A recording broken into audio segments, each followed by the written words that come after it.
Assalamualaikum warahmatullahi wabarakatuh. Bersama saya lagi, Indriana Puspitosari. Hari ini kita akan membahas mengenai menganalisis dan mencatat transaksi bisnis. Oke, untuk menganalisis dan mencatat transaksi bisnis di sini, kita akan mulai dari menganalisis bukti transaksi. Kemudian di akhir pertemuan ini, kita akan membahas mengenai neraca saldo. Nah, untuk transaksi yang kita catat di sini adalah untuk perusahaan jasa. Jadi hanya untuk perusahaan jasa, belum pedagang ataupun manufaktur. Oke, kita lihat terlebih dahulu siklus akuntansinya. Oke, di sini teman-teman bisa lihat bahwa siklus akuntansi terdiri dari bukti transaksi yang kemudian dimasukkan ke dalam jurnal. Setelah di jurnal kemudian diposting atau diklasifikasikan ke dalam buku besar. Setelah itu dilanjutkan ke neraca saldo. Setelah dari neraca saldo kemudian dilakukan penyesuaian, kemudian neraca saldo setelah disesuaikan dan kemudian dibuat laporan keuangan. Nah, tahap akhir dari siklus akuntansi ini yaitu jurnal penutup dan neraca saldo setelah penutup. Oke, kita akan membahas terlebih dahulu yaitu untuk bukti transaksi, jurnal, posting buku besar dan juga neraca saldo.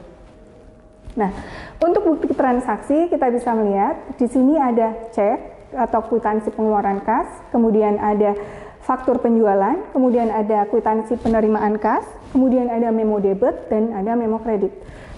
Selain ini sebenarnya ada banyak bukti transaksi lainnya. Tetapi bukti-bukti transaksi ini merupakan dasar bagi perusahaan untuk mencatat masing-masing transaksi ke dalam jurnal. Jadi kalau tidak ada bukti transaksinya, maka tidak boleh dicatat ke dalam jurnal karena itu tidak valid. Selanjutnya, bukti transaksi itu kemudian akan dimasukkan ke dalam akun-akun yang terkait dengan transaksi tersebut. Nah, akun ini adalah sebuah alat yang digunakan untuk mencatat transaksi. Jadi, setiap transaksi ini nanti ada namanya. Nah, namanya ini disebut dengan akun. Nah, akun ini dibagi menjadi aset, kelompok besarnya itu ada aset, liabilitas, ekuitas, pendapatan, dan beban. Kemudian dalam aset sendiri, ini ada lagi golongannya yaitu aset lancar, aset tetap, aset tak berwujud, aset sumber daya alam. Aset lancar itu terdiri dari kas, piutang, perlengkapan, persediaan, beban dibayar di muka. Nah, untuk aset lancar, ini diurutkan berdasarkan yang paling liquid. Jadi yang paling liquid itu ditaruh di yang posisi paling atas. Selanjutnya untuk aset tetap ini bisa berupa tanah, mesin, kendaraan, gedung, dan peralatan. Nah, untuk aset tetap ini diurutkan berdasarkan yang masa manfaatnya paling lama. Jadi makin lama masa manfaat suatu aset tetap, maka dia diletakkan di yang paling atas. Kemudian selanjutnya ada aset tak berwujud. Untuk aset tak berwujud nanti ada hak paten dan ada franchise. Selain ini juga ada goodwill, kemudian merek. Selanjutnya untuk liabilitas. Liabilitas dibagi menjadi dua, yaitu liabilitas jangka panjang dan liabilitas jangka pendek. Untuk liabilitas jangka pendek, ini artinya kewajiban yang dapat dibayar dalam 1 tahun atau paling lama 1 tahun. Sedangkan untuk liabilitas jangka panjang, berarti kewajiban ini dilakukan lebih dari 1 tahun. Untuk liabilitas jangka pendek, ini dapat berupa utang usaha, utang pajak, utang gaji, kemudian ada pendapatan diterima di muka. Sedangkan untuk liabilitas jangka panjang ini dapat berupa utang bank, kemudian ada utang hipotek. Kemudian untuk ekuitas atau modal, ini ada berupa modal pemilik. Selanjutnya ada akun nominal, yaitu pendapatan dan beban. Oke, jadi untuk aset, liabilitas, dan modal ini disebut juga dengan akun real atau akun permanen. Nah, untuk akun real ini nanti akan bisa kita lihat di laporan posisi keuangan. Sedangkan untuk akun nominal, yaitu pendapatan dan beban, kita bisa lihat di laporan laba rugi. Nah, untuk pendapatan itu dapat berupa pendapatan usaha, pendapatan bunga, pendapatan sewa. Kemudian beban itu banyak ya, ada beban gaji, perlengkapan, beban sewa, beban iklan, beban pengiriman, beban pajak, beban bunga, dan masih banyak beban lainnya, termasuk beban hidup dan beban moral. Oke, selanjutnya untuk saldo normal akun, di sini kita bisa melihat, jadi untuk saldo normal akun, kita bisa lihat untuk aset, liabilitas, ekuitas, pendapatan, dan beban. Teman-teman bisa ingat kembali ke persamaan akuntansi yang kemarin ya, aset itu berada di sisi kiri. Nah, sisi kiri itu artinya di debit. Jadi pencatatan di sebelah kiri itu artinya debit, pencatatan di sebelah kanan itu artinya kredit. Nah, posisi debit kredit ini bisa kita ingat ketika di persamaan akuntansi kemarin. Aset di sisi kiri sehingga kalau dia bertambah itu nanti di debit, sedangkan liabilitas dan modal itu ada di sisi kanan. Jadi ketika dia bertambah dia akan di kredit. Oke. Aset apabila bertambah dia akan di debit, ketika dia berkurang akan di kredit. Misalnya ada penambahan kas pada suatu perusahaan, maka atas penambahan tersebut kasnya akan di debit. Kemudian liabilitas atau utang. Apabila perusahaan melakukan hutang, maka hutang perusahaan akan bertambah. Nah, ketika utangnya bertambah, maka dia akan di kredit. Begitu juga dengan ekuitas. Modal ini apabila bertambah akan di kredit dan apabila berkurang akan di debit. Pendapatan karena dia menambah modal, maka ketika pendapatan bertambah dia akan di kredit. Sedangkan apabila dia berkurang akan di debit. Kemudian untuk beban dan prive karena dia posisinya mengurangi modal, maka apabila beban dan prive ini bertambah, maka dia akan di debit. Sedangkan apabila berkurang dia akan di kredit. Oke, berikut adalah contoh transaksi. Jadi kita akan mencoba memasukkan transaksi ke dalam sebuah jurnal. Jadi jurnal yang akan kita gunakan nanti yaitu jurnal umum. Jadi untuk perusahaan jasa kita hanya menggunakan jurnal umum. Tetapi apabila nanti kita di perusahaan dagang, kita akan mengenal 4 jurnal lainnya, yaitu ada jurnal penerimaan kas, jurnal pengeluaran kas, jurnal pembelian, dan jurnal penjualan. Oke, kita masuk ke contoh soal. Berikut contoh transaksinya, yaitu pada tanggal 2 Januari 20X0, Nona Indira menyerahkan uang tunai sebesar 15 juta dan peralatan sebesar 30 juta ke dalam rental komputer yang baru dia dirikan dengan nama Indiracom. Oke, teman-teman bisa lihat ketika dia menyerahkan uang dan peralatan, kalau ketika Nona Indira menyerahkan uang dan peralatan sebesar 15 juta dan 30 juta, maka di perusahaan kasnya akan bertambah, peralatannya juga akan bertambah. Kas dan peralatan yaitu bagian dari aset lancar, sehingga ketika bertambah dia harus di debit. Nah, penambahan pada aset dan peralatan yang diberikan oleh Nona Indira ini akan menimbulkan modal. Jadi modal pemilik juga akan bertambah sebesar kas dan peralatan yang diserahkan oleh pemilik. Karena itu, untuk transaksi ini, kita bisa melihat jurnalnya sebagai berikut. Pada jurnal umumnya, di sini kita bisa lihat, kasnya bertambah 15 juta, kemudian peralatan juga bertambah 30 juta, modal Nona Indira juga bertambah 45 juta. Jadi antara debit dan kredit, ini nilainya harus seimbang. Ketika ada yang di debit, maka harus ada yang di kredit. Oke, yang selanjutnya untuk transaksi yang kedua, contohnya yaitu di sini pada tanggal 5 Januari Indira Komputer membeli tinta printer seharga 750.000 yang akan dilunasi dalam waktu dekat. Nah, di sini perusahaan membeli perlengkapan yaitu tinta dengan harga 750.000. Tetapi pembelian ini tidak mengeluarkan kas karena dalam bentuk hutang. Nah, atas transaksi ini, perlengkapan perusahaan bertambah, karena perlengkapan merupakan bagian dari aset, sehingga ketika perlengkapan bertambah, dia akan di debit. Kemudian, pada sisi kreditnya, yaitu ada utang. Kewajiban perusahaan karena membeli perlengkapan dengan hutang akan bertambah. Hutang bertambah, berarti dia di kredit. Berikut jurnalnya. Oke, teman-teman bisa lihat di tanggal 5, di sini perlengkapan bertambah 750.000 di debit, kemudian utang usaha bertambah sehingga dia dikredit dengan nilai yang sama yaitu Rp750.000. Yang selanjutnya, contoh transaksi yang ketiga, di sini pada tanggal 15 Januari, Nona Indira mengambil uang sebesar Rp500.000 untuk keperluan pribadi. Pengambilan uang untuk keperluan pribadi yaitu dinamakan dengan prive. Ketika privenya bertambah, dia akan mengurangi modal, sehingga prive bertambah akan di debit. Kemudian karena mengambil uang kas untuk prive tersebut, maka kas perusahaan juga akan berkurang. Nah, ketika kas berkurang, maka dia akan dikredit. Sehingga bisa kita lihat di sini jurnal umumnya yang tanggal 15, privenya di debit 500.000, kas berkurang di kredit Rp500.000. Yang selanjutnya transaksi yang keempat.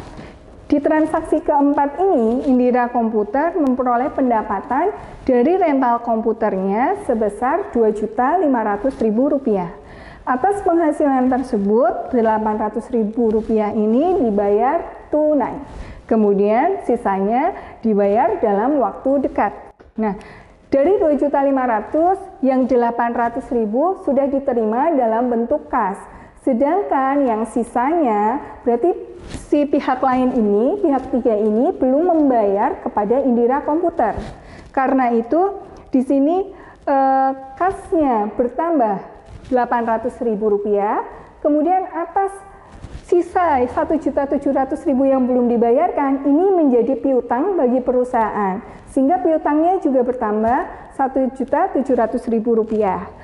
Kemudian karena memperoleh pendapatannya bertambah, maka dia dikredit menjadi Rp2.500.000. Kita lihat di sini jurnalnya, kasnya bertambah di debit Rp800.000, piutangnya bertambah Rp1.700.000, sedangkan pendapatan usaha Rp2.500.000. Oke, teman-teman mungkin harus bisa membedakan antara utang usaha dan piutang usaha. Kalau utang usaha merupakan kewajiban dari perusahaan kepada pihak ketiga, sedangkan kalau piutang usaha merupakan hak dari perusahaan untuk memperoleh pembayaran dari pihak ketiga. Oke, selanjutnya untuk transaksi yang kelima, di sini pada tanggal 20 Januari, Indira Komputer membayar listrik sebesar Rp450.000. Nah, pembayaran listrik ini akan mengurangi kas perusahaan, sehingga kasnya akan berkurang. Ketika kas berkurang, dia akan dikredit, kemudian kalau muncul beban, maka dia akan didebit. Sehingga untuk jurnalnya pada tanggal 20 Januari, beban listriknya Rp450.000, kemudian kasnya Rp450.000. Kemudian untuk transaksi yang selanjutnya, yaitu yang ke-6, di sini pada tanggal 25 Januari, Indira Komputer membayar sebagian utangnya atas pembelian perlengkapan di tanggal 5 Januari sebesar Rp300.000. Nah, pembayaran utang ini akan mengurangi kas perusahaan, sehingga kasnya berkurang, dia akan dikredit. Kemudian utang perusahaan karena dibayar, dia juga akan berkurang. Ketika utangnya berkurang, dia akan didebit. Maka jurnal untuk transaksi ini yaitu utang usaha didebit Rp300.000, kemudian kas akan dikredit Rp300.000. Oke, berikut setelah ini adalah jurnal umumnya dari transaksi di bulan Januari dari tanggal 2 sampai 25. Yang selanjutnya adalah kita akan mengelompokkan dari masing-masing akun ini ke dalam buku besar. Teman-teman bisa kita lihat di sini akun-akun yang terkait dengan transaksi tersebut, ada akun kas, ada akun peralatan, ada akun modal, ada akun perlengkapan. Kemudian ada akun utang usaha, ada akun prive, ada akun piutang, kemudian ada akun pendapatan usaha, ada akun beban listrik. Oke, itu adalah akun yang terkait dengan transaksi selama bulan Januari. Maka kita harus membuat 8 buku besar yang terkait dengan akun-akun bulan Januari ini. Nah, untuk membuat buku besar, kita lihat di sini. Nah, berikut adalah akun buku besar untuk kas dan buku besar untuk piutangnya. Nah, untuk buku besar kas, kita lihat transaksi yang terjadi pada akun kas itu di tanggal berapa saja. Kita lihat di jurnalnya. Yang terkait dengan kas, nanti ada tanggal 2, tanggal 15, kemudian tanggal 17, tanggal 20, dan tanggal 25. Kita masukkan, kita pindahkan yang semua kas, kita pindahkan ke dalam buku besar. Tanggal 2, dia didebit 15 juta, sehingga saldonya 15 juta. Teman-teman harus ingat, saldo di sini merupakan saldo normal, yaitu kalau kas berarti saldo normalnya debit, kalau utang berarti saldo normalnya kredit, modal saldo normalnya kredit, pendapatan saldo normalnya kredit, beban saldo normalnya yaitu debit. Nah, di sini tanggal 2 terjadi transaksi dari jurnal umum kita pindahkan ke buku besar, yaitu 15 juta. Selanjutnya yang tanggal 15 juga kita pindahkan. Tanggal 15 ternyata terjadi pengurangan kas, sehingga kita pindahkan ke sisi kredit Rp500.000, maka saldonya akan berkurang. 15 juta dikurangi Rp500.000 sehingga nilai saldonya Rp14.500.000. Kemudian tanggal 17 perusahaan menerima kas, sehingga di sini ditambahkan debit Rp800.000. Saldo normalnya ditambahkan Rp14.500.000 ditambah Rp800.000 sehingga menjadi Rp15.300.000. Berikutnya juga tanggal 20 dan 25 karena ada pengurangan pada kas maka dimasukkan ke sisi kredit. Begitu juga untuk akun-akun yang lainnya. Piutang yaitu ada transaksi di tanggal 17 kita masukkan ke sisi debit Rp1.700.000. Kemudian yang lainnya ada perlengkapan, ada peralatan, dan juga utang usaha, kemudian modal. Pendapatan beban listrik prive. Ini adalah pindahan dari jurnal umum yang kita kelompokkan ke dalam masing-masing akun di buku besarnya. Nah, selanjutnya dari buku besar tersebut, kemudian nilai dari saldo akhir ini kita lihat dari yang pertama yaitu buku besar kas. Kita lihat saldo akhir buku besar kas yaitu Rp14.550.000. Nah, tahap selanjutnya dari buku besar setelah melakukan posting ke buku besar yaitu kita melakukan ikhtisar atau meringkas ke dalam neraca saldo. Nah, dalam neraca saldo berisi ringkasan-ringkasan dari masing-masing akun yaitu saldo akhir yang ada di buku besar. Nah, dari yang kas ini, saldo akhirnya yaitu Rp14.550.000, kita pindahkan ke neraca saldonya. Oke, sini kita lihat kasnya Rp14.550.000, piutang usaha saldo akhirnya di buku besar Rp1.700.000, kemudian perlengkapan saldo akhirnya Rp750.000, peralatan saldo akhirnya Rp30 juta, utang usaha saldo akhirnya Rp450.000, modal saldo akhirnya Rp45 juta, kemudian pendapatan usaha Rp2.500.000, beban listrik Rp450.000, prive Rp500.000. Nah, untuk pembuatan neraca saldo ini diurutkan dari kalau yang aset lancar berarti dari yang paling liquid, sedangkan untuk yang aset tetap dari yang paling permanen, kemudian kalau untuk liabilitas berarti dari yang jangka pendek dulu, kemudian baru yang ke jangka panjang. Nah, setelah itu masing-masing debit dan kredit ini dijumlahkan. Nah, nilai debit dan kredit ini harus seimbang. Kalau seimbang aja belum tentu benar, apalagi kalau nggak seimbang itu pasti salah. Jadi kalau misalnya nanti teman-teman mengalami neraca saldonya ternyata tidak seimbang, artinya mungkin teman-teman ada yang salah input atau mungkin salah memasukkan akunnya. Oke. Kira-kira untuk pertemuan hari ini, untuk materi mengenai pencatatan transaksi bisnis, saya cukupkan. Terima kasih, semoga ada manfaatnya. Wassalamualaikum warahmatullahi wabarakatuh.